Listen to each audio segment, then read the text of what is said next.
que dice que la oración del justo puede mucho. ¿Cómo dice inicialmente? Pero dice, confesamos vuestras ofensas unos a otros y orad unos por otros para que seáis sanados. La oración eficaz del justo puede. Dice la oración eficaz.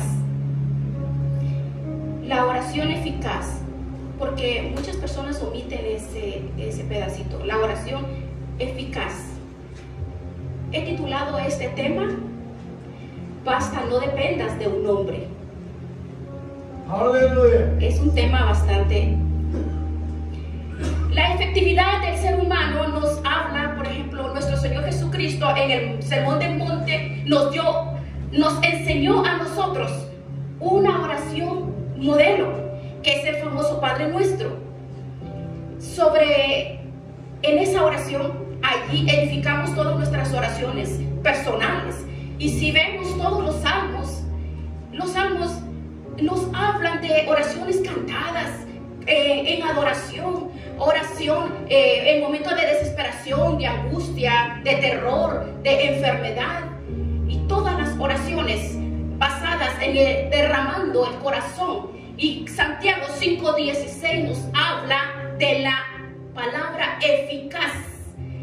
Algunos se saben de memoria este versículo, pero se olvidan de eficaz. El texto no dice la oración del justo puede mucho. El texto dice, si usted puede leerlo correctamente, dice la oración eficaz del justo puede mucho.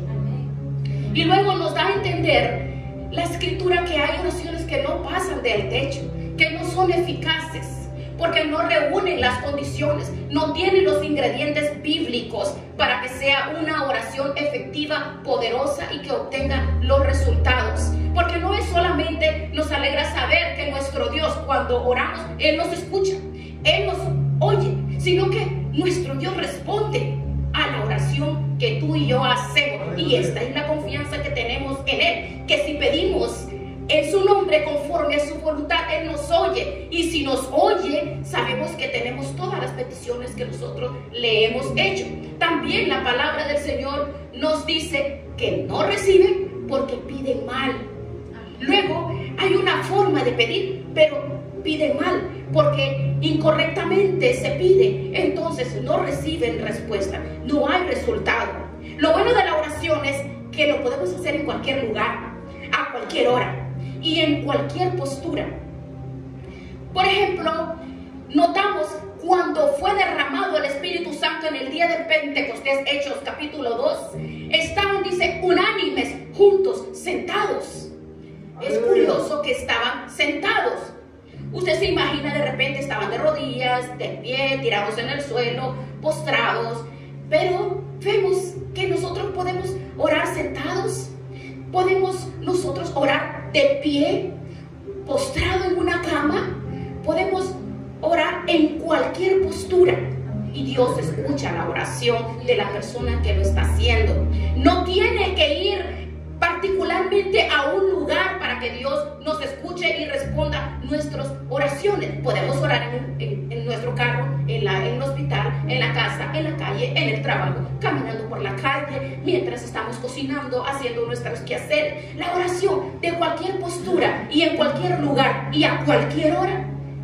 Nosotros podemos orar de día, en la tarde, en la noche, en la madrugada, con voz alta, con voz baja.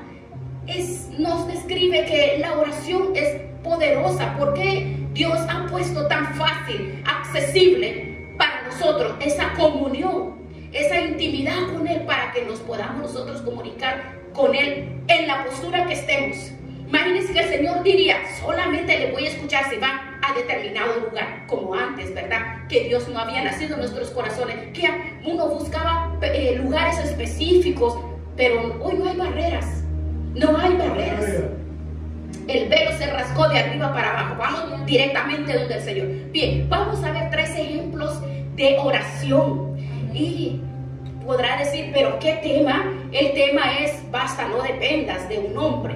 Bueno, ese es el tema. Veamos Primera de Reyes, capítulo 18. Vemos que hay un grupo de hombres que eran servidores servidores de un ídolo llamado Baal. En el Antiguo Testamento, en hebreo, significa Señor. Baal significa Señor. Baal es mi Señor. Es decir, que se le puede a Dios llamar Baal. Claro que no. La palabra para Señor, para nuestro Dios, es Adonai.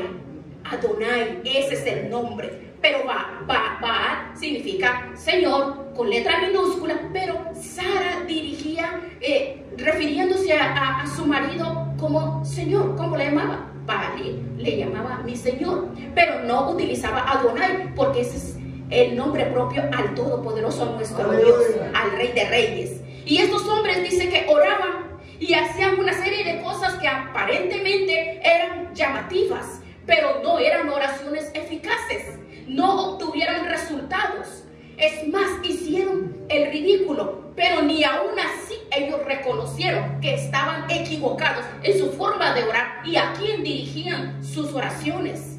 Primera de Reyes, capítulo 18, vean, versículo 26. Encontramos a Elías en la cordillera de Carmelo, donde allí en el monte Carmelo hay un mirador. Ese monte, ese es donde las personas dicen, no he estado por ahí, pero dicen que ahí que es una panorama espectacular. Allí es el Valle de Megiddo. Allí se va a llevar a cabo la famosa batalla de Armagedón. Es una visión tremenda, porque dicen que desde esa azotea tú puedes ver 3/4 partes de la Biblia. Nos habla que se produjo allí la muerte de Saúl y de sus hijos en manos de los filisteos. En ese monte fue la transfiguración de nuestro Señor Jesucristo, donde se le apareció Moisés, y allí fue donde peleó Débora, Barak, Sísara, allí en esa batalla. Usted ve ese monte Hermón, allí a lo lejos. El Salmo 133 lo menciona y nos explica muchas cosas, por supuesto, de cosas que van a suceder. Nos dice el libro de Apocalipsis, allí en ese monte Hermón. Allí en ese monte Elías convocó a todo el liderazgo del culto falso, de los que adoraban ídolos, y adoraban de tal forma a esta gente que sorprende lo que estas personas hacían. Veamos del versículo 26, Primera de Reyes 18, 26.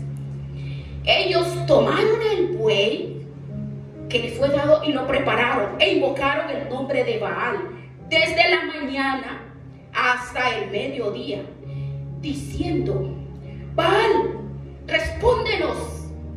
Pero no había voz, ni quien respondiese. Entre tanto, ellos andaban saltando cerca del altar que habían hecho. Todos conocemos esta historia. Elías les dijo: oren, clamen a su Dios, invoquen al Dios de ustedes, oren, y si vuestro Dios es el verdadero, pues que responda por fuego, que lo demuestre. Y después dijo Elías: yo voy a orar a mi Dios, y si él responde por fuego, entonces mi Dios es el verdadero Dios.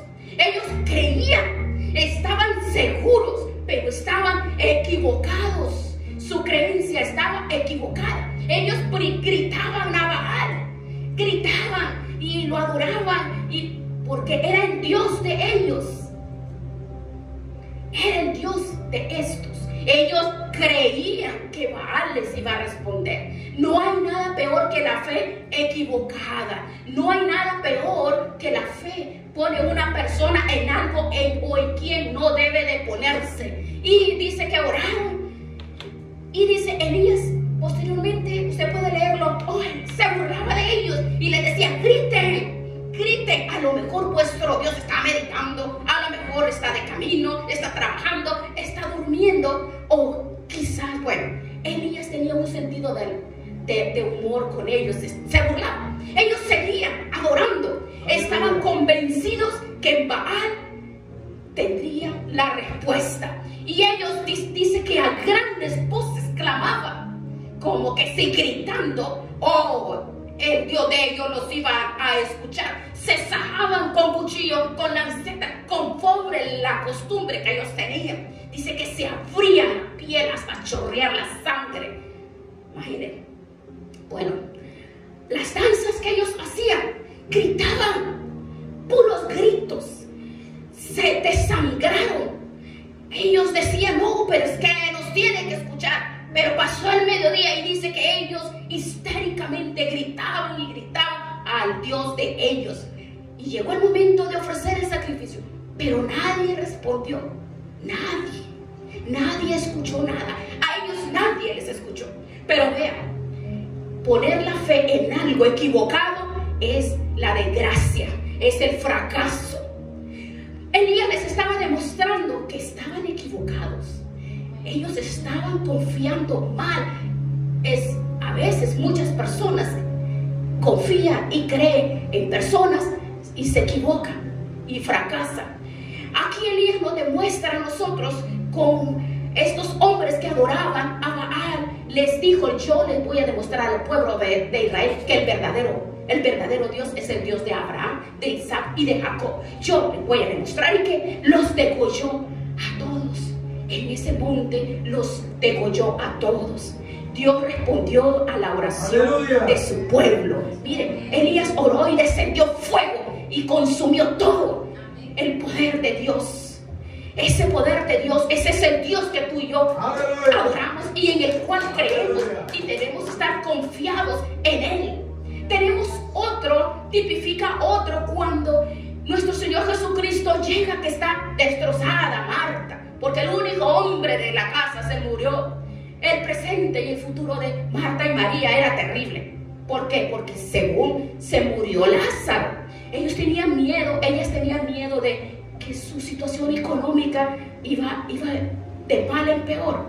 Pero lo peor, pensaban que el amigo les había fallado, les había faltado. Y ellas, pensando que habían abierto su casa para que él comiera con todos los discípulos, para que él se gozara con ellos. Pero Marta y María pensaron en sus corazones, oh, el único favor que le hemos pedido llegó tarde. Pero ellas le dicen a nuestro Señor Jesucristo, si hubieras estado aquí, ya llegases tarde. Y el Señor, ¿qué es lo que le dice en Juan 11? Ahí nos dice, el que cree en mí, aunque esté muerto, vivirá. ¡Aleluya! Yo soy la resurrección, yo soy la vida. Tu hermano va a resucitar. ¡Amén! Qué hermoso. Cuando llegan al cementerio, en el verso 11:39, dice, quitad la piedra, quiten la piedra. Marta, la hermana de Lázaro, le dice, ay Señor, hiede ya, porque es de 4 días. Y Jesús le dice, ¿no te he dicho, Marta, que si crees veréis la gloria de Dios? Entonces quitaron la piedra donde había puesto al amigo de Jesús, y él alzó los ojos a lo alto, y Jesús dijo, ¿cuánto se tarda en repetir, en hacer nuestro Señor Jesucristo? Padre, gracias te doy por haberme oído. Amén. Nada, ¿verdad?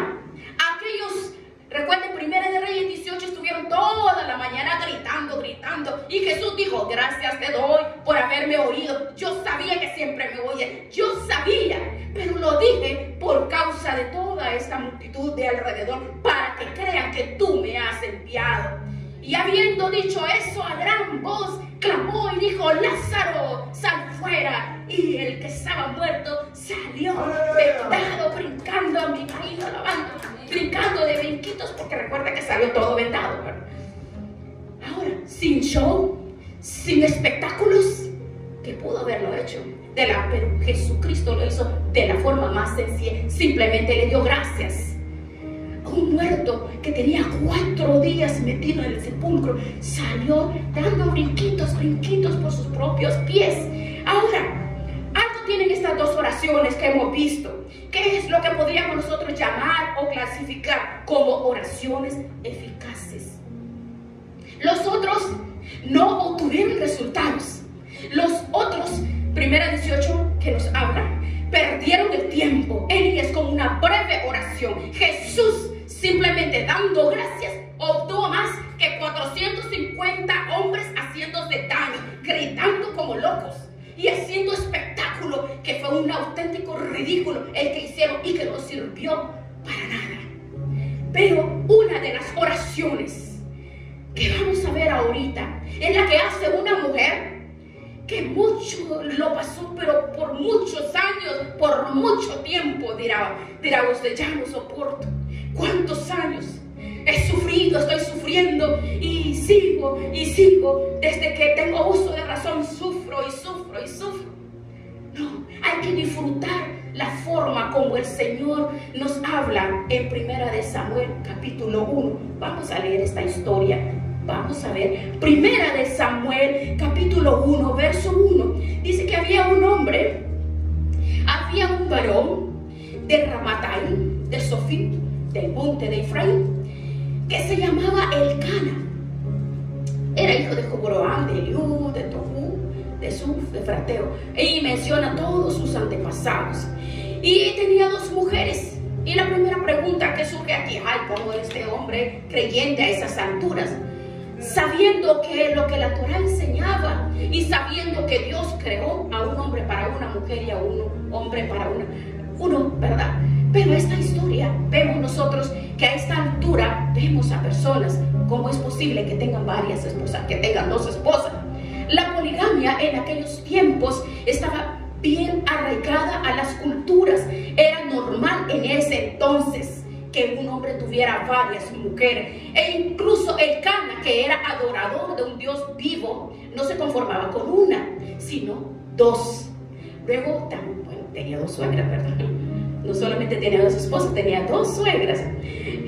El nombre de una era Ana y el otro era Penina. Y Penina dice que tenía hijos, más Ana no las tenía.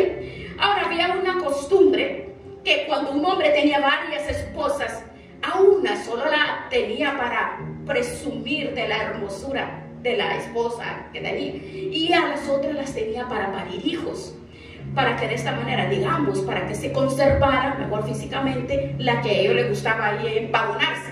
Pero en la cultura de la época había una mujer que no podía dar hijos. Bueno, en esta época se consideraba una maldición, porque Dios es el dador de la vida y es el que impide, o sea, que una mujer fuera estéril. Pero vemos que Ana, como buena creyente, sabía que en el pasado había mujeres estériles como ella. Habían sido sanadas milagrosamente por el poder de Dios. ¡Aleluya! Y la primera mujer que seguramente Ana tenía en su mente era la matriarca Sara, la esposa del patriarca Abraham, que siendo estéril y de edad avanzada, el Señor la visitó y tuvo a un hijo llamado Risa o Isaac. Y no solamente ella pensaba en Sara, sino después seguramente pensaba en la esposa con la que se casó Isaac, que también fue estéril, Rebeca. Pero el Señor, dice la palabra, que la sanó cuando su marido oró, cuando oró por ella. Y después quedó embarazada de 2 hijos, 2 gemelos, Jacob y Esaú. Y curiosamente, la tercera generación, Raquel, también es una mujer estéril, pero era la mujer que Jacob amaba con todo su corazón, con toda su alma, y Dios la sanó. Tuvo 2 hijos, José y Benjamín, y murió en el parto de Benjamín. Así que esta mujer sabía perfectamente que si Dios quería, la podía sanar. Oh, como sanó a estas 3 mujeres, y como sanó a la madre de Sansón, y probablemente otras mujeres que la palabra nos menciona. Ahora bien, lo interesante que estamos viendo es que todos los veamos en el versículo 3. Elcana subía, dice, para ofrecer sacrificio al Señor de los ejércitos en Shilo. En aquel tiempo el tabernáculo estaba en aquel lugar llamado Shilo, donde estuvo ahí muchísimos años. Y allí estaban los hijos de Eli, que era el sacerdote de la época, que era Omnis y Fines. Ellos eran sacerdotes. Y cuando llegaba el día, cuando él ofrecía los sacrificios, le daba a Penina, su mujer, y a todos sus hijos y sus hijas, a cada uno su parte. Pero a Ana, aunque a Ana le daba una parte escogida, porque amaba a Ana, aunque el Señor no le había concedido tener hijos. Y su arriba, que es Penina, escuche, la irritaba, la enojaba y la entristecía, porque el Señor no le había concedido tener hijos. Todos los años la misma historia, todos los años, cada vez que se trasladaban a Shiloh para adorar a Dios, presentar los sacrificios correspondientes, porque en ese entonces no existía el templo de Jerusalén. Todos los años la misma historia. Penina se reía, se burlaba y la irritaba, la enojaba. Todos los años lo mismo y lo mismo. No se sabe cuántos años, pero cada año se burlaba de esta mujer, de esta pobre mujer, por lo cual Ana lloraba y no comía. Alguien puede decir, estaba en depresión, todo el día llorando y sin ganas de comer. Así es que tenía depresión, puede pensar uno, ¿verdad?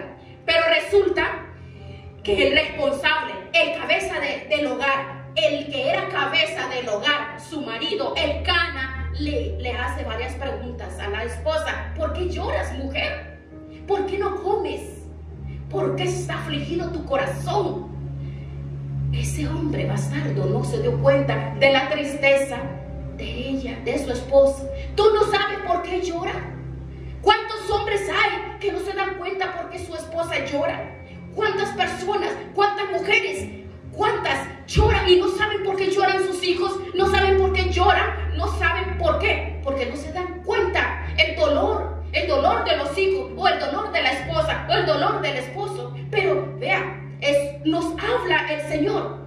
El Cana tiene un problemón en la familia. También nosotros tenemos problemas cuando ignoramos el dolor. No hay cosa más terrible que un hombre en la casa sea ciego y sordo espiritualmente. No hay cosa más terrible que nosotros seamos ciegos y sordos a las necesidades de nuestros hijos, de nuestros nietos, que no hacemos las cosas como hijos de Dios.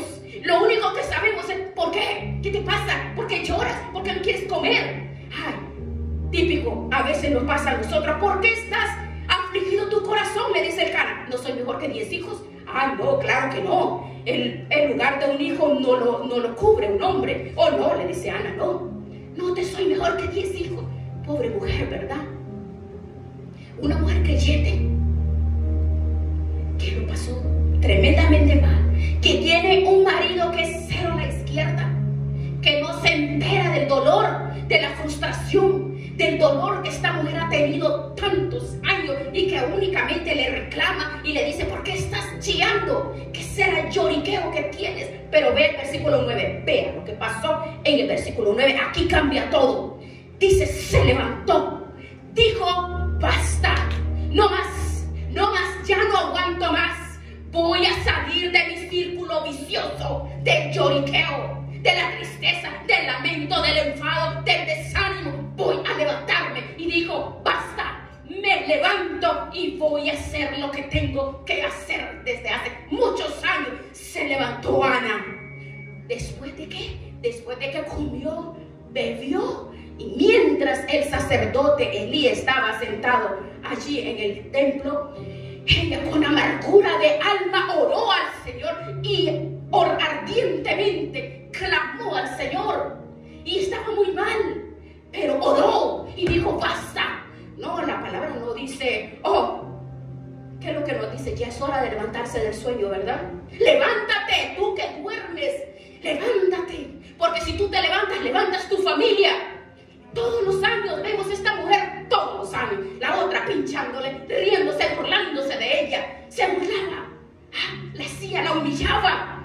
Pero qué doloroso es, después de que lloró, después de que comió, se fortaleció. ¿Cuántos creyentes, por no rebelarse contra su actitud o contra su situación o contra su círculo vicioso, llevan años arrastrando una atadura, una pena espiritual? Años arrastrando. ¿Cuántas situaciones hay? Y no cambia, siempre lo mismo, la misma frustración. En cuanto llora por el dolor, por las situaciones que pasan, pero no hace nada. ¡Qué terrible es eso! Eso te tiene atrapado. Las personas están atadas porque no toman la determinación de hacer bien las cosas. Si creyente, si leemos la palabra, si conocemos la voluntad de Dios, y vamos a estar con lo mismo. No podemos estar con lo mismo. Ana se levantó, y eso de que Ana se levantó es decir, basta, me voy a salir de esto. No voy a estar toda la vida llorando por este problema con mi marido, con mi esposa, con los hijos, con los nietos, con mi amigo, No, ¿sabe qué? Dios, en Él es que tenemos. No puedes confiar en un hombre, no puedes confiar. Esta mujer no pudo confiar en su marido, no pudo confiar en un sacerdote. El único que cambia nuestras vidas es Dios. Oremos, clamemos y desahoguémonos en su presencia, pero tenemos que clamar, orar, ayunar y buscando su presencia. Dice que Ana hizo un voto, le dijo a Dios: oh Dios, Dios de los ejércitos, si tú te dignas a ver mi dolor, y te acuerdas de mí, y no te acuerdas de mí, de este dolor, de esta tristeza, y me dieres un hijo varón, lo voy a dedicar a ti, y no pasará navaja sobre su cabeza. Era un voto nazareno, una persona consagrada solo para el Señor. Mientras ella oraba largamente delante de Dios, Eli la observaba y veía que se le movía la boca, pero Ana hablaba en su corazón. Solo sus labios se movían y su voz no se escuchaba, dice. El dolor. Ella clamaba, oraba, y el mentado disque sacerdote le dijo que estaba ebria. No podía contar con el marido, mucho peor con el ministro. Supuestamente es el hombre de Dios, supuestamente es el sacerdote, supuestamente es el varón de Dios para ayudar a las personas. Peor todavía, piensa que está ebria, piensa que está borracha la pobre mujer. Ella no grita como una loca, como aquellos en el Monte Carmelo. No está haciendo un show o un espectáculo que no sirve para nada. Está orando de lo profundo de su corazón, de lo profundo que nadie escuchó, pero Dios vio el dolor de esa mujer en su corazón. Él oraba dentro de su corazón. Ahora veamos un secreto.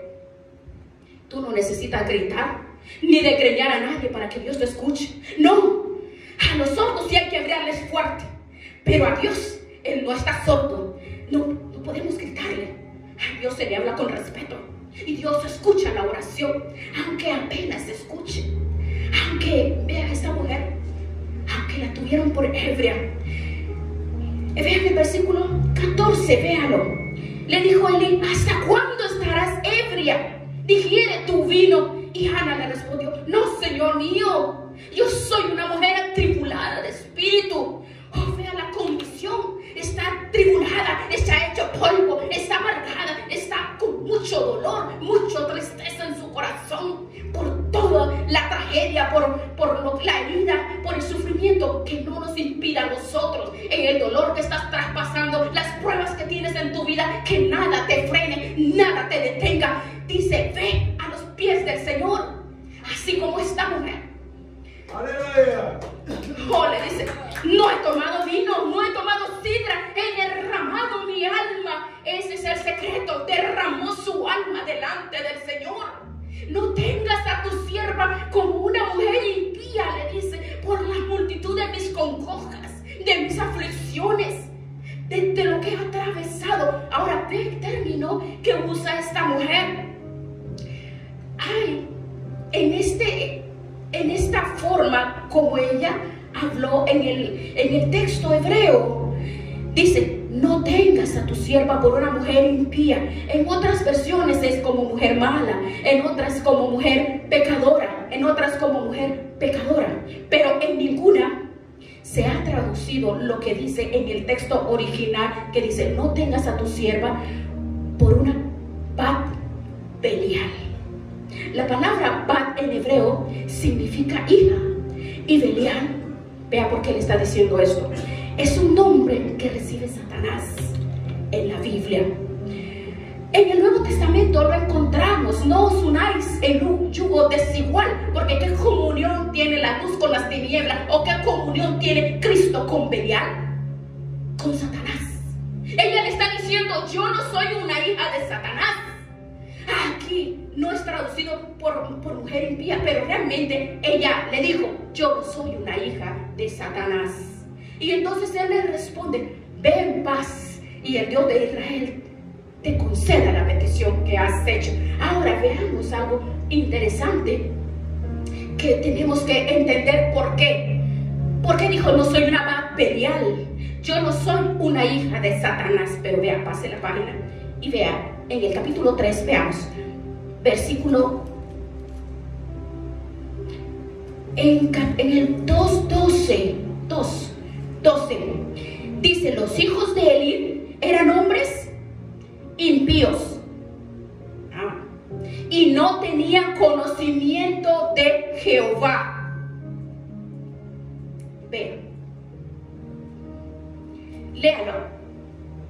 Eran los hijos de Eli, eran impíos. Vea la razón. La razón. Ella les dijo: tus hijos sí son hijos de Satanás, pero yo no soy una hija de Satanás. Le envió un mensaje explosivo, subliminal. Le dijo: tú no me confundes a mí, tú me tomas como una hija de Satanás. Los hijos de Satanás son tus hijos. Lo dice en el capítulo 2:12. Los hijos de Eli eran hijos de Satanás y no tenían conocimiento del Señor. Impacta este versículo. A mí me impacta mucho, porque eran los hijos del ministro, eran los hijos del sacerdote. Vea, en el peor momento, cuando había corrupción moral y espiritual, esta mujer se levantó y dijo: basta. Cuando el sacerdocio es un desastre, e incluso la palabra dice que en esa generación había falta de conocimiento del Señor y escaseaba la palabra, dice. En ese tiempo era bancarrota, una crisis espiritual. Se levanta una mujer y dijo: basta. Y se pone a orar esta mujer y clama delante de Dios. ¿Y qué pasó? Cambió el rumbo de la historia del país. Porque algo que Dios ha hecho, que en el peor momento político, económico y espiritual de un pueblo, es cuando Dios levanta a un salvador, a alguien para que marque una diferencia y le indique al pueblo de Dios por dónde tiene que ir y por dónde no tiene que ir. Lo hizo en Egipto. Dios levantó un preso, a un esclavo llamado José, un hombre que ni sus hermanos carnales lo querían matar, y Dios lo preservó, protegido por el Señor en el peor momento de la historia, cuando no hay esperanza, cuando hay sequía, cuando hay miseria, cuando hay hambre, cuando hay escasez, cuando no hay posibilidad de nada. En medio de la crisis, el Señor levanta a José, y gracias a José millones salvaron su vida de la muerte. En el peor momento, cuando Jerusalén estaba siendo sitiada por las tropas de Nabucodonosor, cuando los reyes eran corruptos, cuando era cueva de ladrones la iglesia, cuando no había palabra de Dios, cuando habían falsas profecías, cuando enseñaban palabras que no eran inspiradas por Dios, creando una falsedad en los corazones de las personas. Dios levanta a Jeremías, y por 40 años les dijo Jeremías lo que tenían que hacer y lo que no tenían que hacer. Dios levantó un hombre en medio de la corrupción moral y espiritual, en medio de la tragedia, cuando Israel estaba viviendo en ese entonces, cuando la destrucción del templo de Jerusalén, cuando fueron llevados cautivos. ¿A quién levantó? A Daniel, que Daniel dijo lo que tenían que hacer y lo que no tenían que hacer. Cuando el peor imperio de toda la historia de la humanidad, sin piedad, sin misericordia, que mataba a la gente por cualquier cosa, el imperio romano eso hacía. Cuando los israelitas los tenían ahorcados, robándoles, que nada, no podían pagarles. Entonces Dios levantó a un Salvador, que es nuestro Señor Jesucristo, y nos levantó, nos salvó en medio de la humanidad. Ahora, por eso el anticristo imita lo que Dios ha hecho.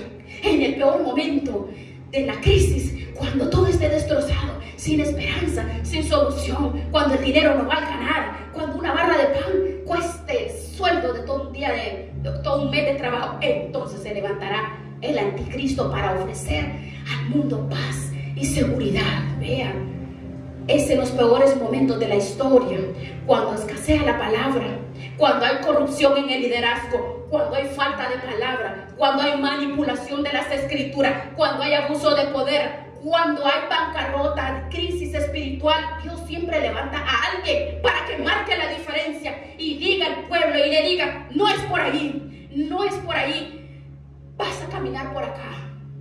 Dios siempre va a levantar a alguien. En tu casa te levanta a ti. En el tiempo de crisis, de la manipulación, de la rebeldía, te levanta a ti. Y hay de nosotros que no decimos basta, basta, basta. Fuera toda rebelión, todo pecado. Mira, ¿qué hubiera pasado entonces si Ana no se levanta y vuelve otra vez con ellos? Vuelve lo mismo. Hubiera continuado esta mujer en lo mismo, atada, sufriendo cada día. Porque usted ve lo que pasó. ¿Qué fue lo que surgió? Esta mujer tuvo un hombre, Samuel. Hombre, no hizo milagros espectaculares como resucitar muertos. Vemos como sanó a Naamán. Él nunca hizo milagros espectaculares. Pero vean lo que pasó con Ana cuando se levantó. Tuvo Samuel. Samuel fue eslabón entre los jueces y la monarquía, que llevaba a la depresión, a la crisis. Samuel marcó la diferencia. ¿Y por qué marcó la diferencia? Porque Ana se levantó. Ana dijo: hasta aquí, no voy a regresar a lo mismo. Este hombre, Samuel, vea la bendición, ayudó y preparó a cuantos profetas, los reyes. Samuel fue de gran bendición. Pero tenemos que decir: basta, basta. ¿Cuántas cosas? Mire, esta mujer dijo: basta de lamento, basta de llanto, basta de tristeza. No dependas de ningún hombre, no dependas de hombres, no dependas de nadie, depende solo de Dios. Mientras dependas de alguien, eres esclavo de ese alguien. Pablo dijo, el Señor dijo a través de Pablo, que cuando alguien es vencido por alguien, se hace esclavo de ese alguien. Y nunca puedes olvidar que el que paga manda.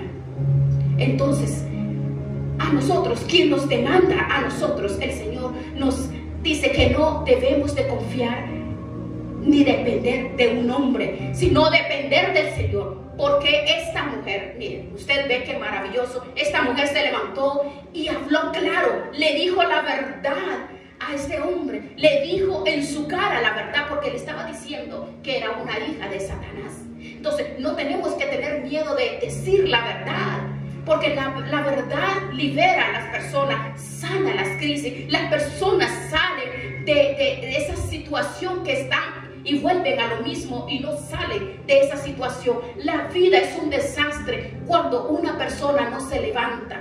¿Cuántos años? Veamos, ¿cuántos años dependió Ana de Elcana, que era el marido? ¿Cuántos años? Lo único que le daba, de vez en cuando le tiraba, de vez en cuando le daba una parte escogida. Toma, Ana, para que te conformes, un poquito de comida para ti.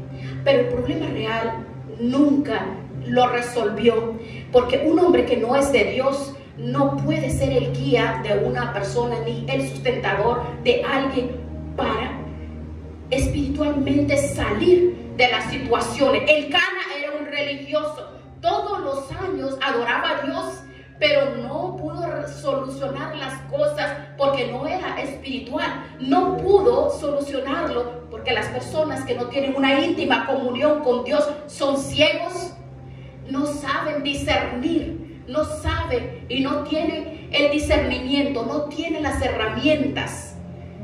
Entonces una vez Ana dijo: yo no voy a seguir dependiendo de mi marido, no voy a depender del sacerdote Elí, ni de los hijos que son un desastre. Yo voy a clamar de mi Dios, yo voy a clamar a Dios. Y esta mujer clamó de una forma tan profunda. Esta mujer no tenía ni fuerza para abrir la boca, dice, según lo dice, pero el Señor escuchó su clamor. Y al año siguiente tuvo a un gigante de la fe llamado Samuel, aquel que escucha, el que fue oído por el Señor. Mire, ¿cuál es tu necesidad? ¿Cuál es la situación que tú tienes en tu hogar, en tu casa o contigo mismo? Pero lo que sí sé yo, que Dios, el que escuchó la situación de Ana, ese es tu Dios. Cuando tengas crisis, angustias, necesidades, tribulaciones, hagamos lo que el Señor nos dijo. Entra en el aposento, cierra la puerta, y tu Padre que te ve en lo secreto, Él te va a recompensar en público. Eso fue lo que hizo Ana. El marido hacía todo para que la gente lo viera, era religioso, el cordero, la cabra, el sacrificio, todo para que la gente lo viera nada más. Pero esta mujer descubrió el secreto, que es la intimidad con Dios, la privacidad con Dios. Nadie escuchó su oración. Es más, el que tenía que apoyarla espiritualmente le dijo que estaba ebria. Y viene todavía ella a explicarle al sacerdote, en vez del sacerdote ministrarla a ella. Pero en ese tiempo así era, falta de conocimiento. Imagínense, un niño, Samuel, de pequeño, oía mejor la voz de Dios que el mismo sacerdote. Imagínense, que estaba cansado, estaba desgastado por fuera y por dentro, que estaba hasta sordo a la voz de Dios. Sordo porque la crisis moral que estaba atravesando este hombre la estamos nosotros también atravesando. Nosotros nos hacemos los sordos con las situaciones que pasan en nuestras casas, en nuestras familias, y nosotros no nos levantamos. ¿Cómo nos levantamos? En oración, en ayuno, en consagración, y vamos a ver que hay esperanza cuando clamamos y derramamos nuestro corazón a Dios por una petición. Lo que no importa qué clase de situación sea, no importa. Cosas difíciles e imposibles en la familia, no importa, nada hay imposible para Dios. No hay nada imposible. El poderoso está contigo, con nosotros. Así que no podemos nosotros, no podemos menguar. Tenemos que confiar en Él. No confíes en hombres, confía en Él. Confía en Él. Dios quiere levantar la iglesia y que nosotros como iglesia levantemos el nombre del Señor. Ese es el objetivo que tiene el Señor con nosotros, levantarnos. Alas, hombres y mujeres que sepan clamar, que no buscar hombres, no es hacer show y espectáculos ni gritar como locos. No, Dios no es sordo, sino como dice la palabra, estoy derramando mi alma, decía Ana, estoy desahogándome en la presencia del Señor. Y aunque tú no me entiendas, y aunque no me entienda el fulano, tutano, mengano, aunque se rían de ti, no le prestes atención. Tú ora, clama. Ella salió de su círculo vicioso. ¿Cuántas personas hay que están en círculos viciosos? Contaminantes, porque contaminan la familia, contaminan a sus alrededores. No, tenemos que confiar en Dios, no en los hombres. Los hombres no te van a resolver los problemas. Dios es el proveedor, el que nunca te falla, nunca te dejará. No importa lo que sea, cualquier cosa que sea, para Él no hay nada imposible. Y a esa reflexión es que nos está llevando el Señor, que derramemos nuestro corazón por todas las situaciones imposibles que creamos, necesidades, pruebas. ¿Cuántas cosas estamos atravesando, hermanos? Sabes, es tiempo de levantarnos. Tenemos que actuar, hermanos. Tenemos que revelarnos en toda la opresión diabólica que hay en tu casa, en tu vida. Es tiempo de cambios. Es tiempo que la iglesia se levante como el gigante de Dios aquí en la tierra. Y es tiempo, hermanos. Tenemos que hacerlo. Así van a retroceder todas las mentiras del diablo sobre tu vida, sobre tu familia, sobre tus hijos. Ya es tiempo de que le permitamos a Dios a través de derramar nuestro corazón y que Él resuelva nuestros corazones, resuelva nuestras situaciones, derramando el corazón en su presencia. ¿Sabe? La iglesia ha sido llamada para ser sal y para ser luz. Si somos sal, somos luz. Cuando la sal se desvanece y la luz se apaga, ¿qué pasa? El mundo va a la deriva, a la anarquía, a la desgracia, Recuerda que en los peores momentos Dios siempre tuvo a un Abraham, a un Moisés, a un José, a un David. Recuerda siempre que la palabra nos dice que en las peores situaciones tenía un Noé. A través de él se salvó la humanidad. Recuerda que en los últimos tiempos la maldad se va a ir multiplicando, el pecado como caballo de bocado va. Pero en medio de ese desorden, en medio de todo ese caos, el Señor te levanta a ti. A su remanente el Señor nos levanta, a los que se dejen claro, a los que se dejen tratar y que se dejen cambiar por Dios.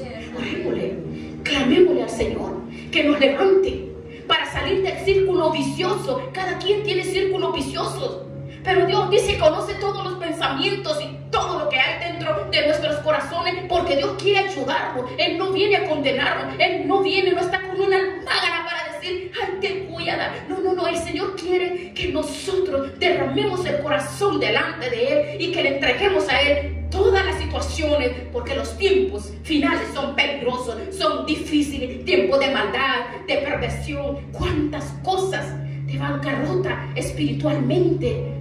Es terrible lo que estamos nosotros hoy, más que nunca necesitamos renovarnos, necesitamos, levántate, vamos, ahí donde tú estás, levántate, tú que duermes, vamos a cerrar nuestros ojos, ahí donde tú estás, vamos a orarle al Señor. La noche está avanzada y nuestro amado viene en las nubes a buscar a su pueblo, a buscarnos. Él viene. El Señor viene a tomar el control. Él toma el control. Toda situación, en todo lugar donde tú estés, clama, ora, intercede, gime. Y yo te mostraré cosas grandes, dice. Una persona dice que está entregada en su presencia. Mire, Ana estaba desesperada porque dice que oró, clamó al Señor, se levantó. El Dios de esa mujer es nuestro Dios. Su palabra es la misma. Busca hombres y mujeres que le amen, que le adoren y que verdaderamente abramos el corazón y seamos firmes. Confiemos en Él y no confiemos en los hombres. Gracias. Oh, gracias te damos, Padre. Gracias, mi Señor, por tu presencia. Gracias en el nombre de Jesucristo, Dios. Gracias, Señor. Toma control, Dios mío, en el nombre de Jesucristo, de todas las situaciones, adversidades, pruebas que nuestros hogares están atravesando. Escasez, tribulación, angustia, enfermedad. Dios, en el nombre de Jesucristo, venimos delante de ti. Abrimos nuestro corazón, Señor, porque solo en ti, a ti, Señor, a ti esperamos, en ti confiamos, en ti creemos. Oh Dios, queremos serte fiel. Ayúdanos, Señor, en el nombre de Jesús. Gracias te damos, Señor. Gracias por enseñarnos, por guiarnos, por hablarnos. Gracias, Señor, porque tú nos sacas del círculo vicioso en que el ser humano se encuentra, Padre. Círculo vicioso de cuántas cosas que navegan en el corazón del hombre. Cuántas cosas, Señor. Padre, ayúdanos en el nombre de Jesucristo. Te ruego, mi Señor, mi Dios Todopoderoso, ahí donde tú estás,